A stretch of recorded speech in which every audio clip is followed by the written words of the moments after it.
My name is Camila, and I am 31 years old. I am sitting in my car right now, parked outside my parents' house, staring at the front door like it might bite me. Tonight is supposed to be special. It is their 35th wedding anniversary, and I planned a surprise that took me months to arrange. But here is the thing. I had no idea the biggest surprise of the evening would be for me, and it would change everything. Before I take you into that house, I want to know where you are watching from tonight.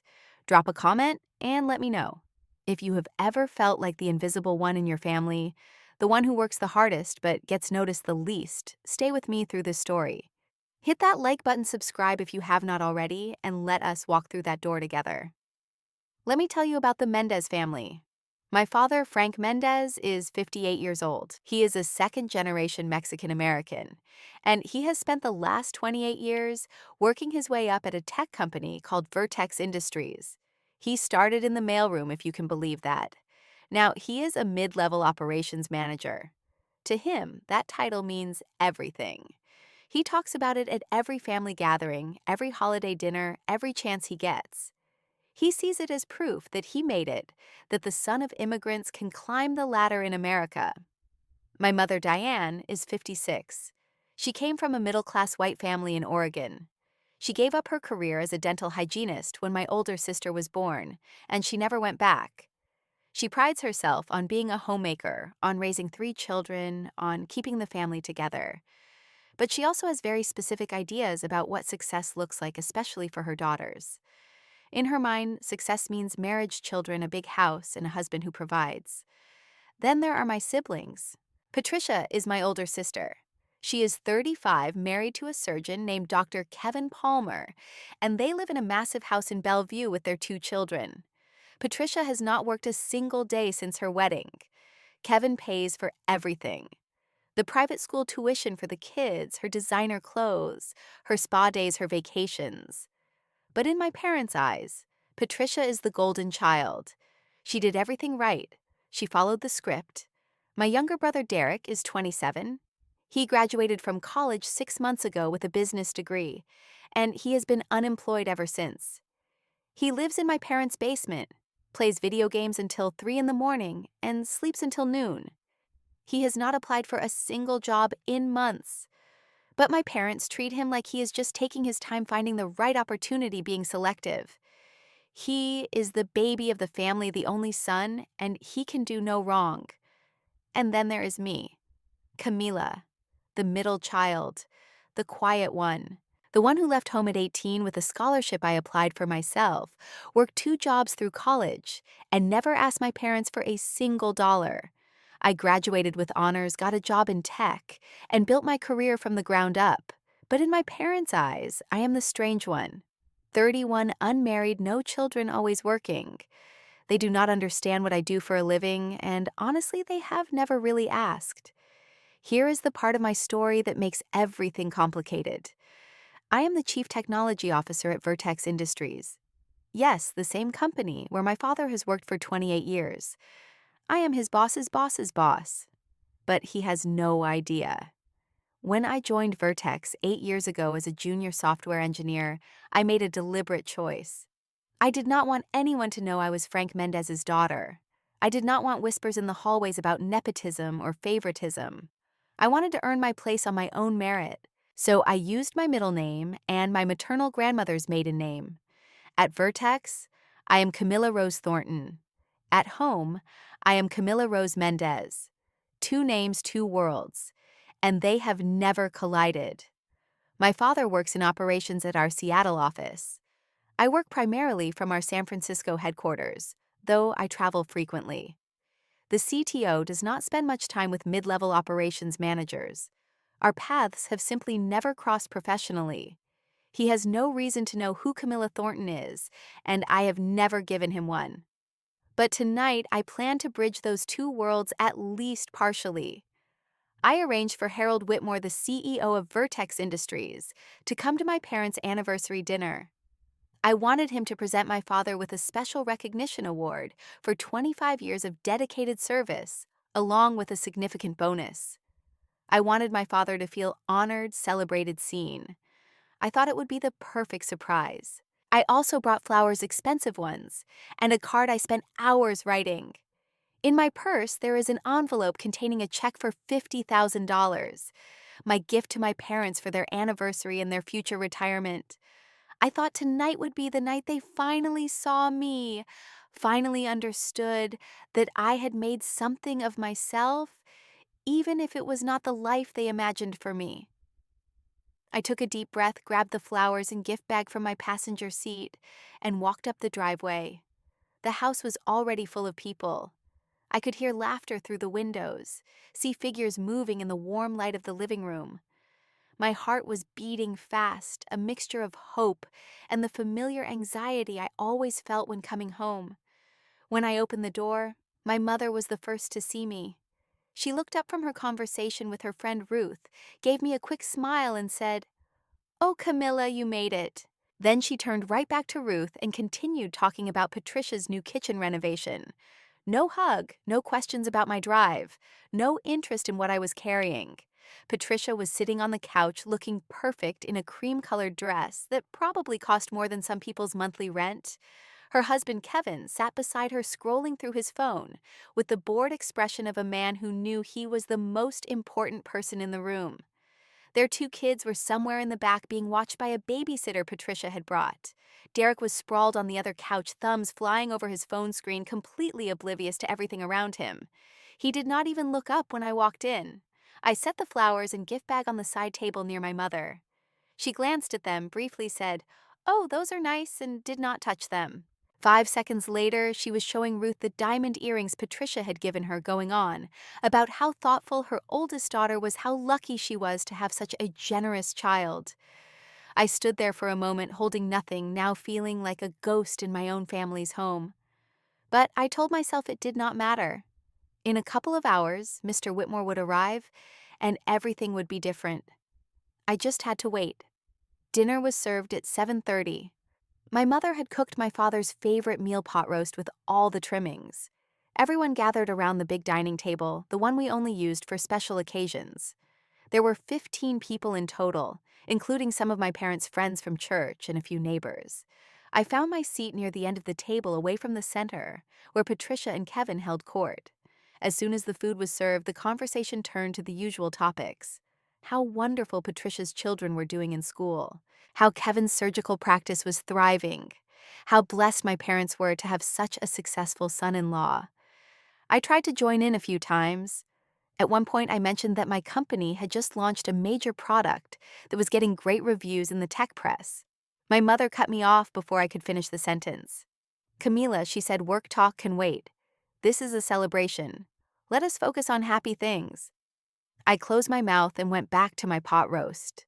Later, when the conversation shifted to Derek, I expected some gentle ribbing about his unemployment. Instead, my father defended him immediately. "Derek is being selective," he announced to the table. "The job market is tough right now. My son has talent. He just needs the right opportunity to come along." Derek smirked and went back to his phone. He did not even have the decency to put it away during dinner. Then came the questions I had been dreading. My mother's friend Ruth leaned across the table and fixed me with that pitying look I knew all too well. "So, Camilla," she said, "are you seeing anyone special these days?" Before I could answer, Patricia jumped in. "Oh, Ruth, you know Camilla. She is married to her job. Always has been. No time for romance when you are staring at a computer screen all day." Kevin chuckled. "Let me guess," he said, looking at me like I was a child who needed explaining to. "It work right, that is what you do. Must be tiring. What does something like that pay these days? 40, 50,000 a year?" I felt my face flush. I wanted to tell him that my base salary alone was more than he made in a year, and that did not include my stock options or bonuses. But I bit my tongue. I thought about Mr. Whitmore, about the award ceremony I had planned, about how in just an hour or so everything would change. Instead, I just smiled and said something like that. Another church friend, a woman named Barbara, patted my hand sympathetically. "You know, dear," she said, "your mother worries about you. A woman your age, all alone, no family of your own. It is not natural." You should think about settling down before it is too late." I wanted to scream. I wanted to flip the table. I wanted to tell all of them that I was sitting here right now as the chief technology officer of a company worth over $2 billion, and that I had more money in my savings account than most of them would see in their entire lives. But I did not. I just nodded politely and excused myself to help clear the plates. In the kitchen alone for a moment, I leaned against the counter and took deep breaths. Just one more hour, I told myself. One more hour and they will see. They will finally see. After the main course, everyone moved to the living room for dessert. My mother brought out a beautiful cake decorated with flowers, and the words, "Happy 35th Anniversary," written in elegant script. I had offered to pay for the cake, but she insisted on ordering it herself. She wanted it to be from her, she said. As people settled into their seats with slices of cake and glasses of wine, my father stood up to make a toast. He talked about how proud he was of his family, how blessed he felt to have Diane by his side for 35 years. He talked about Patricia and her wonderful family, about Derek and his bright future. Then he paused, looked around the room, and said, "And of course Camilla is here too." That was it. That was my entire mention in his anniversary speech. Camilla is here too. But what came next was worse. Much worse. My father cleared his throat and shifted into a more serious tone. "While we are all together," he said, "I want to talk about something important. Family responsibility." He went on to describe all the ways he and my mother supported their children. They had helped Derek pay off his $12,000 credit card debt. They had bought him a car. They were helping Patricia pay for the grandchildren's private school tuition. They were proud to do it, he said, because that is what family does. Then my mother turned to look directly at me. "And Camilla," she said, "you need to start thinking about contributing too. Your father and I are not getting any younger. We have given so much to this family. It is time you gave something back." I stared at her, completely stunned. I had been sending them $300 every month for the past 5 years. $300 that I thought they appreciated, that I thought helped with groceries or utilities or whatever they needed. I opened my mouth to remind her of this, but she was not finished. $300 a month. She laughed, a sharp, dismissive sound. "Camilla, please. Patricia just gave me these earrings. They cost more than your little contributions add up to in a year. $300 is nothing." I wanted to point out that Patricia's earrings were bought with Kevin's money, not Patricia's. Patricia had never earned a paycheck in her adult life. But the words stuck in my throat.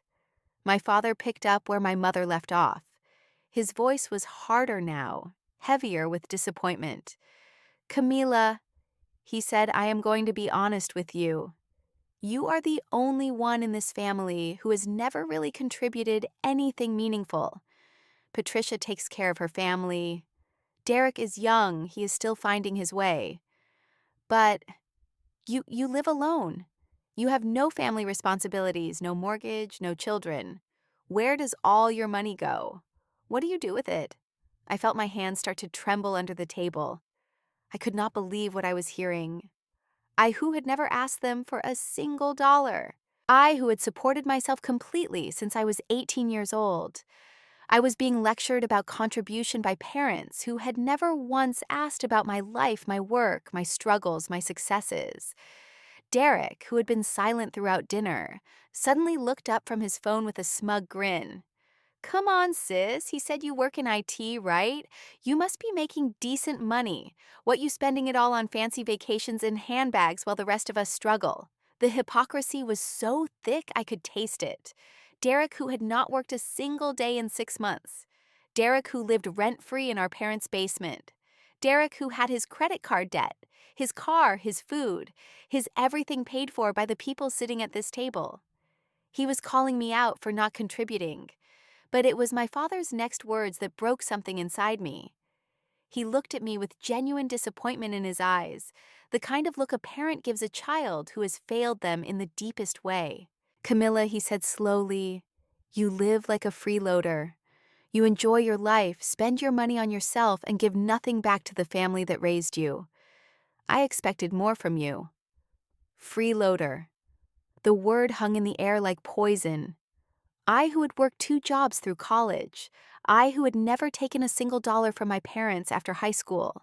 I who sent them money every month even though they clearly did not appreciate it. I was a freeloader. Patricia added her voice to the chorus, her tone dripping with false sympathy. Camilla, sweetie, I know it is hard. You are alone, no one to share expenses with. But you have to understand the rest of us have real responsibilities. Maybe you could cut back on some of your little luxuries and help out more. Kevin nodded sagely, as if Patricia had said something profound. That is right, he said. Patricia sacrifices so much for our family. And you, Camilla? You are 31 and single. What expenses could you possibly have? I wanted to laugh. I wanted to cry. I wanted to tell them that I had just closed a deal that would generate $800 million in revenue for my company over the next 3 years.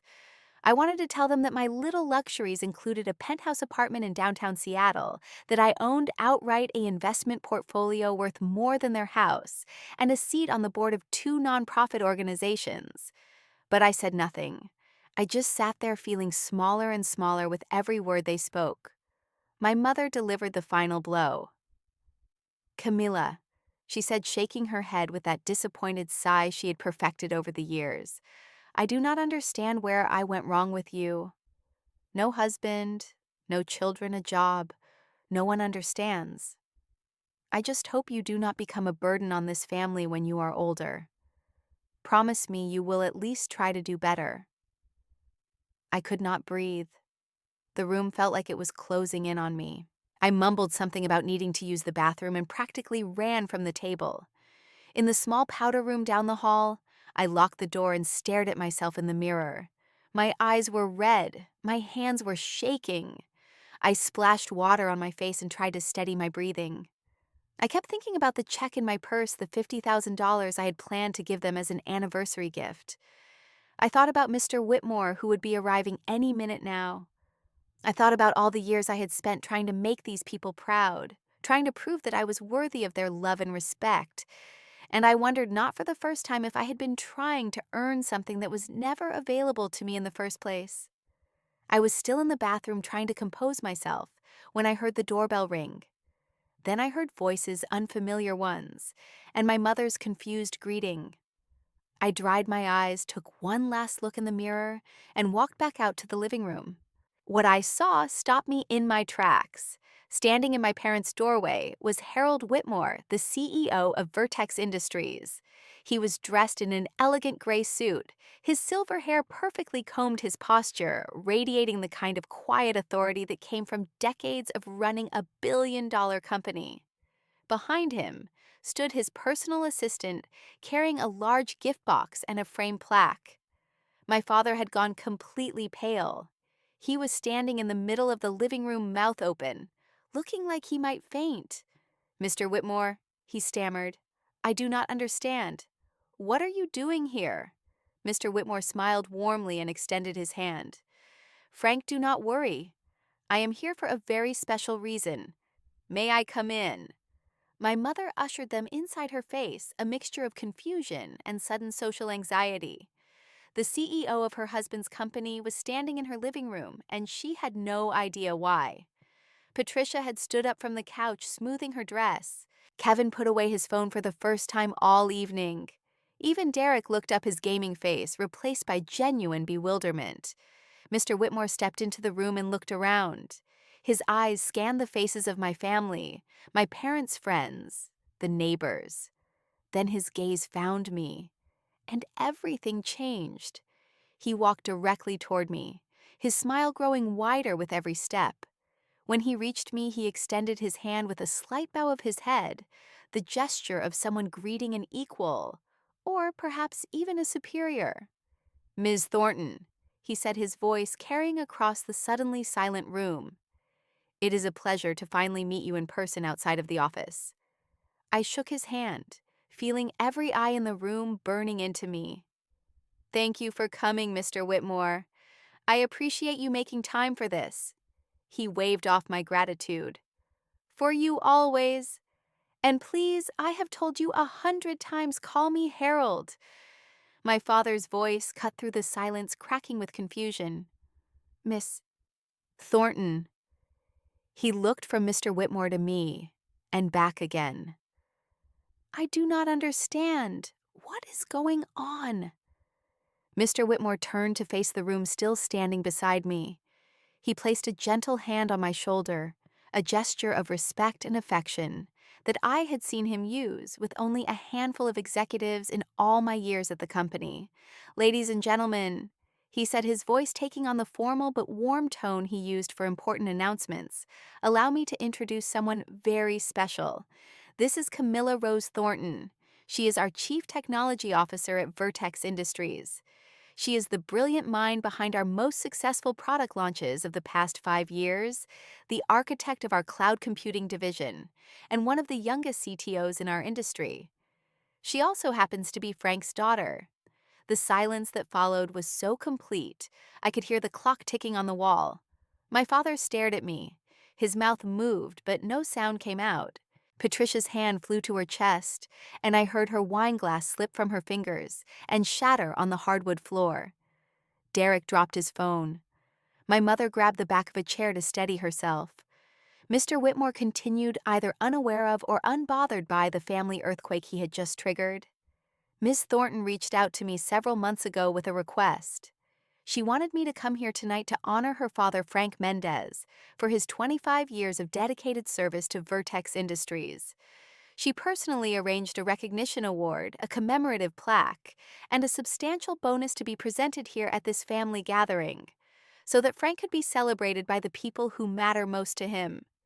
He gestured to his assistant, who stepped forward with the plaque and gift box. But as I stand here now, he said, I realize that the real honor tonight belongs to her. Frank, you raised an extraordinary woman. She has worked her way up from a junior engineer to become one of the most respected leaders in our company, and she did it entirely on her own merit. I did not even know she was your daughter until she told me. She never once used your name or your position to advance her career. In fact, she deliberately used a different name to ensure that no one could accuse her of favoritism. That takes integrity. That takes strength. You should be incredibly proud. My father finally found his voice. It came out small and broken, nothing like the confident patriarch who had been lecturing me about contribution just minutes earlier. Camila, he whispered, you are the CTO. You are my boss's boss. I nodded slowly. Yes, Dad. I have been for 3 years. I used Grandma Thornton's name because I wanted to earn my place on my own. I did not want anyone to think I got where I am because of you. I wanted you to be proud of me for who I am not, because of who I am related to. The room remained frozen. Patricia had started crying, though, whether from shock or shame or something else entirely, I could not tell. Kevin had gone completely white. Derek was staring at the floor, unable to meet anyone's eyes. My mother stood rigid, her face unreadable. Mr. Whitmore, sensing that he had walked into something far more complicated than a simple family celebration, cleared his throat gently. Before I go, he said, I want to make one thing absolutely clear. Miss Thornton's annual compensation is, well, let us just say it is considerably higher than what most people in this room will earn in a lifetime. She earned every dollar of it through hard work, brilliant innovation, and tireless dedication. She is no freeloader. She is a leader. The word freeloader echoed through the room like a gunshot. My father visibly flinched. I could see the moment when he remembered exactly what he had said to me less than half an hour ago. His face crumpled, and he sank down onto the nearest chair, his head falling into his hands. Mr. Whitmore shook my hand once more, gave my father a sympathetic nod, and excused himself. He understood, as good leaders do, that what needed to happen next was a family matter, not a corporate one. When the front door closed behind him, the room remained silent for what felt like an eternity. My mother, my father, Patricia, Kevin, Derek, the friends and neighbors, they all just stared at me like they were seeing me for the first time. Because in a way they were. The silence lasted for almost a full minute. Then slowly, the neighbors and church friends began making their excuses. Suddenly, everyone had somewhere else to be, an early morning, a prior commitment, something urgent that required their immediate attention. Within 10 minutes, the living room had emptied of everyone except my immediate family. My mother was the first to speak after the outsiders left. Her voice was strange, higher pitched than usual. "Camila, why did you not tell us?" I looked at her for a long moment before answering. I stood in the middle of the room, my heart pounding, but somehow feeling calmer than I had all night. The worst had already happened. There was nothing left to hide. "I was not going to say any of this tonight," I began. My voice was steady, quieter than I expected. "I came here to celebrate you and Dad. I came here to honor Dad for his years of hard work. But since we are all being honest, now let me be honest too." I took a deep breath. I left this house at 18 years old with a scholarship I applied for by myself. I worked 2 jobs in college. I paid for my own apartment, my own food, my own everything. I have never asked any of you for a single dollar. Not once. And tonight you called me a freeloader. My father made a sound like he had been punched. I continued. I turned to Patricia. "Patricia, I love you. You are my sister. And I will always love you. But you have not worked a single day since you got married. Kevin pays for everything. Your house, your car, your clothes, your children's school, everything. There is nothing wrong with choosing to be a homemaker. That is a valid choice. But do not sit there in a dress that costs more than most people's rent and lecture me about contribution." Patricia's face crumpled, but I was not finished. I looked at Derek. "Derek, you are 27 years old. You have been unemployed for 6 months. You live in our parents' basement. You play video games until 3 in the morning and sleep until noon. You have not applied for a job in months. Mom and Dad paid off your $12,000 credit card debt. They bought you a car. They pay for your food, your phone, your everything. And you had the audacity to call me a freeloader." Derek opened his mouth to respond, then closed it. For the first time in as long as I could remember, he had nothing to say. Finally, I turned to my parents. "Mom, Dad, I have been sending you $300 every single month for the past 5 years. $1,500 in checks every month deposited into an account I thought you knew was from me. You took that money, every single check cashed, and tonight you told me it was nothing. You told me I contribute nothing to this family." My mother's face paled. "The 300, she whispered. "That was from you, yes, Mom. That was from me. Did you even wonder who was sending it?" She did not answer. I saw shame flicker across her face before she looked away. "Do you know what hurts the most?" I continued, my voice cracking slightly now. "Not that you did not know about my job. It is that you never bothered to ask. In all these years, you never once asked me how I was doing what I was working on, whether I was happy. You never asked about my life, my dreams, my struggles. You just assumed I was failing because I was not married. You assumed I had nothing because I did not have a husband and children. You looked right through me year after year and saw nothing." Tears were streaming down my mother's face now. My father still had his head in his hands, his shoulders shaking. Patricia was sobbing quietly. Derek stared at the floor. "I spent my whole life trying to make you proud," I said. "I thought if I worked hard enough, achieved enough, succeeded enough, you would finally see me. You would finally love me the way you love Patricia, the way you love Derek. But you never did. And I finally understand now that it was never about what I achieved. It was about who you wanted me to be. And I could never be that person because that person is not me." I reached into my purse and pulled out the envelope containing the check. I held it up so they could all see it. "I was going to give you this tonight," I said. $50,000 for your anniversary, for your retirement, for whatever you needed. I was going to give it to you because I love you and because I wanted to help. but I realize now that no amount of money will ever make you see me. No achievement will ever be enough. So I am keeping it. I am going to donate it to a scholarship fund for first-generation college students who have no family support. Students like I was. I slid the envelope back into my purse. Then I picked up my jacket from the chair, where I had left it hours ago, when I still had hope that tonight would be different. I walked toward the door, then stopped, and turned back one last time. I hope one day you will understand, I said. I hope one day you will see me for who I am, not who you wanted me to be. But I am done waiting for that day. I am done being invisible in my own family. I am done trying to earn love that should have been given freely. I opened the door and stepped out into the cool night air. I hope you find what you are looking for, I said without turning around. And I hope someday you realize what you had. Then I closed the door behind me and walked to my car. I did not go far. I pulled my car around the corner and parked on a quiet residential street 2 blocks from my parents' house. Then I sat there in the darkness and cried. I was not crying because I regretted what I said. Every word had been true, and it had needed to be said for years. I was crying because of the release, the overwhelming sense of letting go of something I had been carrying for so long that I had forgotten how heavy it was. For my entire adult life, I had been trying to prove myself to people who refused to see me. I had climbed every ladder, broken every ceiling, achieved every goal I set for myself, and none of it had been enough, because the problem was never my achievements.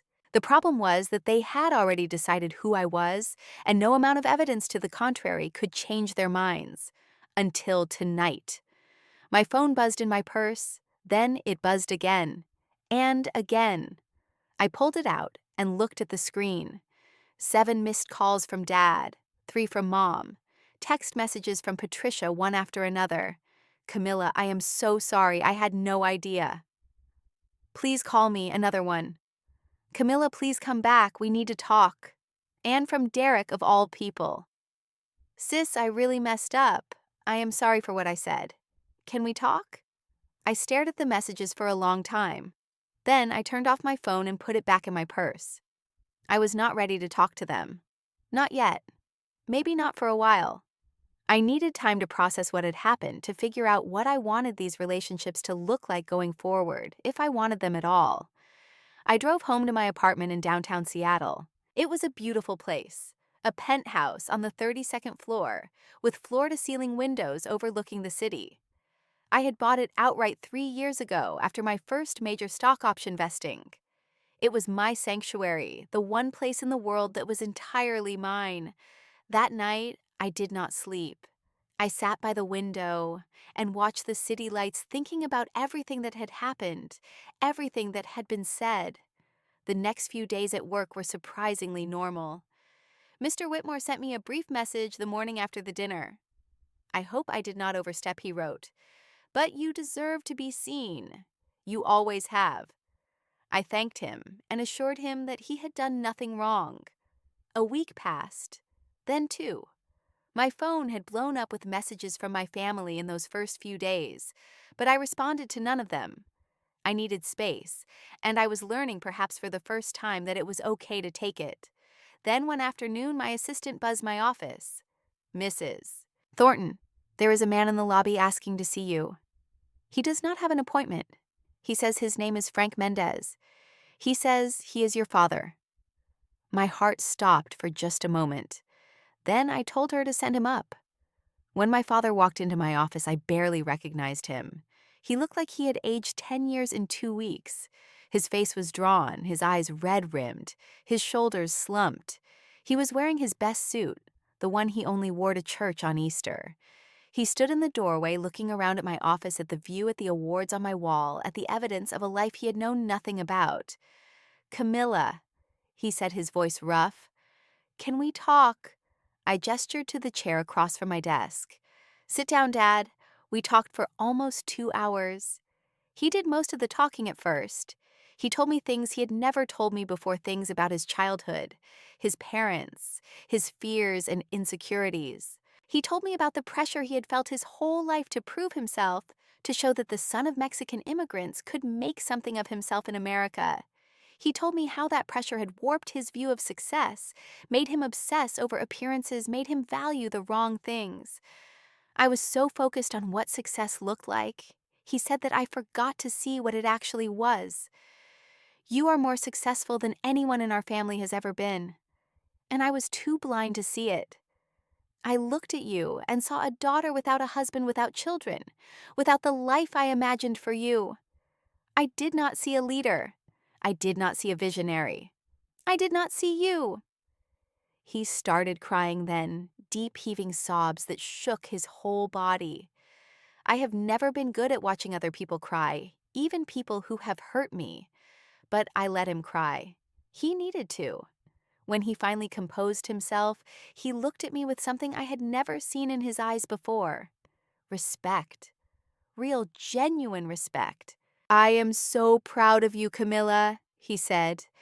"I know that does not mean much coming from me, not after everything, but I need you to know it. You are extraordinary, and I am ashamed that it took a stranger to show me what was right in front of my face. I listened to everything he said. I did not interrupt, did not argue, did not cry. When he was finished, I spoke carefully. Dad, I appreciate you saying all of this. I really do. But words are not enough.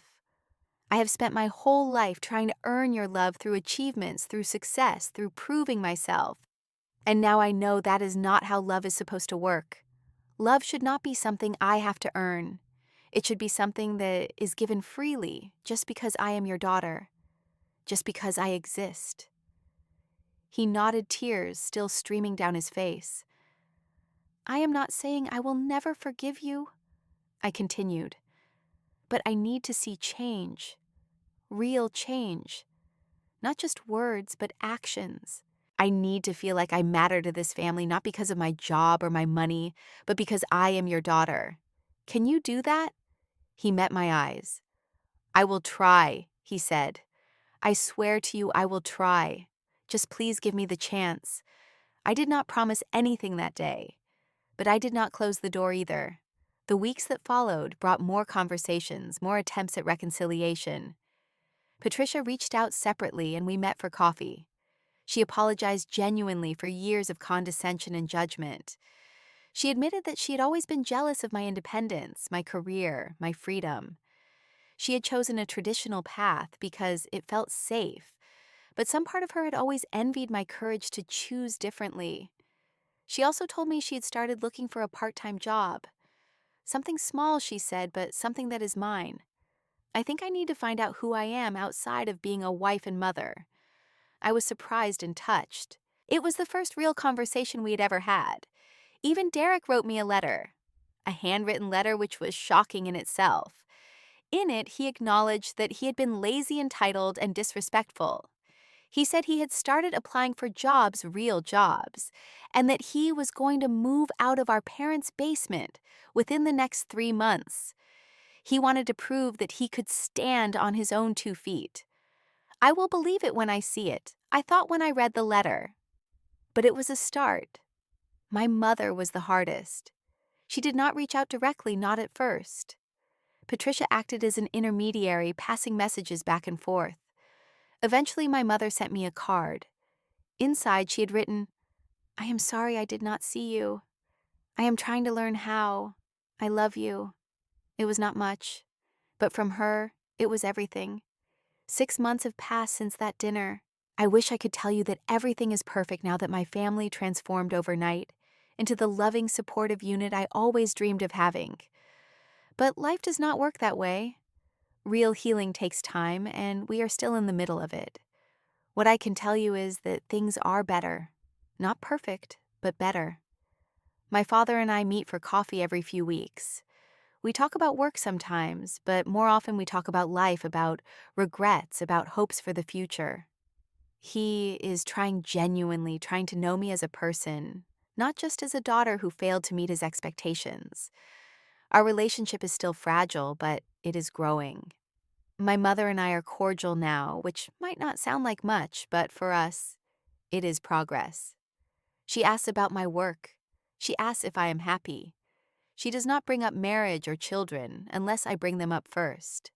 Small changes, but meaningful ones. Patricia got a job as a receptionist at a dental office. It is not glamorous, but she lights up when she talks about it. She says it feels good to have something that is hers, something she earned. We have coffee once a month now, just the two of us, and we are slowly learning how to be sisters again. Derek moved out of our parents' basement. He got a job at a startup entry level, nothing fancy. But he is working. He is paying his own rent, making his own meals, living his own life. He still has a long way to go, but at least he is moving. And me, I am learning too. I spent so many years defining myself by my achievements, by my titles, by my ability to succeed where others expected me to fail. I thought that if I just worked hard enough, earned enough, accomplished enough, I would finally feel worthy. But worthiness does not come from achievements. It never did. I have been seeing a therapist, someone who specializes in family dynamics and childhood wounds. She has helped me understand that my relentless drive for success was never really about success. It was about trying to earn love from people who should have given it freely. It was about trying to become visible to people who had chosen not to see me. That realization hurt at first, but it also set me free. I no longer need my family's approval to know my own worth. I no longer need their validation to feel proud of what I have accomplished. I love them, and I hope our relationships continue to heal. But my sense of self no longer depends on their perception of me. I see myself now, and that makes all the difference. I learned something important that night at my parents' house. Your worth is not determined by how others see you. It is determined by how you see yourself. I spent years being invisible, but I was only invisible because I was looking at myself through their eyes. The moment I started seeing myself through my own eyes, I became visible, and that changed everything. I do not hold anger toward my family anymore. Anger is a heavy thing to carry, and I have been carrying enough weight for long enough. I chose to put it down. That does not mean I forget what happened. It does not mean I pretend everything is fine when it is not. It means I refuse to let the past define my future. I am free. Not because they changed, but because I changed. So if you are out there right now feeling invisible in your own family, feeling like you have to prove yourself over and over again to people who refuse to see you, let me tell you this. You are enough. You have always been enough. You do not need their approval, their validation, their recognition to know your own worth. One day, you will stop waiting for them to notice you. You will notice yourself, and that will be the day everything changes. I want to hear from you now. Have you ever felt invisible to the people who should love you most? Have you ever worked so hard to earn something that should have been given freely?